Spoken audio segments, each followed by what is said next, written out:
Hello friends, कैसे हो आप लोग। एंड एक बहुत बड़ी अपडेट निकल के आ रही है फॉर्म 10IE को लेकर। उसको हम लोग डिस्कस करने वाले हैं। हमें पता है इस साल न्यू स्लैब जो है वो बाय डिफॉल्ट है, और अगर ओल्ड स्लैब हमें चूज करना है तो हमें फाइल करना होगा फॉर्म 10IEA, तभी हम ऑप्ट कर पाएंगे ओल्ड स्लैब। इसी को लेकर एक अपडेट आया है, उसके बारे में बात करेंगे, और ये बहुत ही इंपॉर्टेंट अपडेट है और ये काफ़ी वेलकम चेंज है। देखिए, फॉर्म 10IEA अगर आपको ओल्ड स्लैब चूज करना है तो 31 जुलाई से पहले पहले आपको फाइल करना होगा। लेकिन यहां पर एक एग्जेम्पशन मिल चुकी है, किसके लिए? नॉन बिजनेस इनकम के लिए।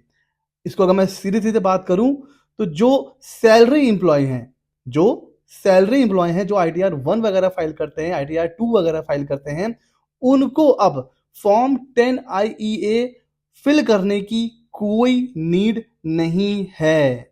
जी हाँ फ्रेंड्स, ये अपने आप में एक बहुत बड़ा और बहुत ही वेलकमिंग चेंज है कि अब जो सैलरी इंप्लॉय हैं उनको फॉर्म 10IEA फिल करने की कोई नीड नहीं है। जब वो ITR फाइल करेंगे उस समय ही उनके पास ऑप्शन होगा कि वो डायरेक्टली या तो ऑप्ट इन कर सकते हैं या ऑप्ट आउट कर सकते हैं ओल्ड स्लैब से। ओल्ड स्लैब लेना है तो अच्छी बात है, नहीं लेना है तो वहीं पर उनको ऑप्शन मिल जाएगा ITR फाइल करते समय। ये कैसे हो रहा है? देखिए, फॉर्म जब आप फाइल करोगे, ये है फॉर्म 10IEA, ठीक है ना। जब आप ये फॉर्म फाइल करोगे तो फ्रंट पेज पर, पहले पेज पर ही ये आपसे पूछता है, do you have income under the head PGBP during the assessment year. अगर आप इसको यस करोगे तो फिर ये आपको ड्यू डेट पूछेगा कि आप कब फाइल कर रहे हो, ड्यू डेट से पहले, ड्यू डेट के बाद, वो सारी चीजें। जैसे ही आप इसको नो करोगे तो ये नीचे आपको ना आगे कंटिन्यू करने ही नहीं देगा। क्यों नहीं करने देगा? देखिए, यहां पर मैसेज आ रहा है, in case of non business cases option can be exercise with the return of income. जी हाँ, आप जो अगर नॉन बिजनेस केस हैं तो आप ऑप्शन एक्सरसाइज कर सकते हैं डायरेक्टली जब आप रिटर्न फाइल करेंगे। Notified form does not allow for filing of the same in the non business cases. अगर आपका नॉन बिजनेस केस है तो ये जो फॉर्म है 10IEA, ये आपको फिल करना अलाउ ही नहीं करेगा, आपके ऊपर एप्लीकेबल है ही नहीं। ठीक है, अगर मैं आपको सीधे लेके चलूँ यहाँ पे चलते हैं हम लोग, फाइल रिटर्न पे चलते हैं एक बारी, और यहाँ पे मैं आपको दिखाऊंगा इसको हम लोग। तो यहाँ पर देखिए फ्रेंड्स, जब हम ITR फाइल करते हैं तो पर्सनल इंफॉर्मेशन के टैब में अब आप नीचे आइए।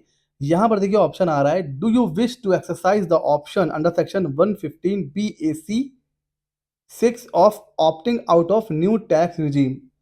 भाई, न्यू टैक्स रिजीम जो है वो बाय डिफॉल्ट है, ऐसा माना जाएगा कि आप न्यू टैक्स स्लैब में जाना चाहते हैं। तो अगर आप इससे ऑप्ट आउट करना चाहते हैं तो आप करोगे यस, और अगर नहीं ऑप्ट आउट करना चाहते हैं, न्यू स्लैब के हिसाब से ही ITR फाइल करना चाहते हैं, तो अब आपको करना है नो, और फिर सीधे नीचे जाकर के सबमिट कर देना है। मतलब कोई 10IEA फॉर्म आपको फिल नहीं करना है। इससे पहले ये ऑप्शन नहीं था, ये अभी चेंज हुआ है, कोई नोटिफिकेशन ऐसा नहीं आया है। बट जब आप ITR 1 फाइल करोगे तो वहां पर आप डायरेक्टली यस और नो करोगे सिलेक्ट। फॉर्म 10IEA आपको फिल करने की नीड नहीं होगी। हाँ, अगर आपकी PGBP की इनकम है, आप ITR 3 या ITR 4 फाइल करने जा रहे हो, उस केस में फिर आपको फॉर्म 10IEA फाइल करना होगा। तो ये एक बहुत अच्छी खुशखबरी आप कह सकते हो। एक बहुत बड़े आप कह सकते हो, काफ़ी टेंशन थी जो मेरे क्लाइंट्स थे या जो प्रोफेशनल थे, हम लोग डिस्कशन करते थे तो यही बात होती थी कि सर अब एक नया फॉर्म और आ गया है, पहले वो फिल करो, फिर उसके बाद ITR फिल करो, तो अब किसी का छूट गया, अगर कहीं नोटिस ना आ जाए।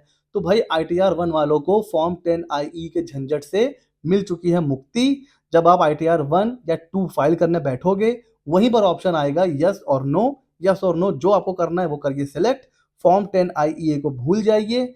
हाँ, अगर आपकी बिजनेस इनकम है फिर आपको ड्यू डेट से पहले पहले फॉर्म फाइल करना पड़ेगा। तो ये चेंज आपको कैसा लगा, क्या फील करते हो? क्या इससे थोड़ा सा हमें मदद मिलेगी? क्या इससे थोड़ा सा चीज़ें जो है वो ईजी हो जाएंगी? क्या फील करते हो आप मुझे कमेंट सेक्शन में ज़रूर बताइए। और ऐसे ही मज़ेदार अपडेट्स के लिए हमारे चैनल CA Mitra 24 को सब्सक्राइब कर लीजिए। मिलते हैं अगले नॉलेजेबल वीडियो में।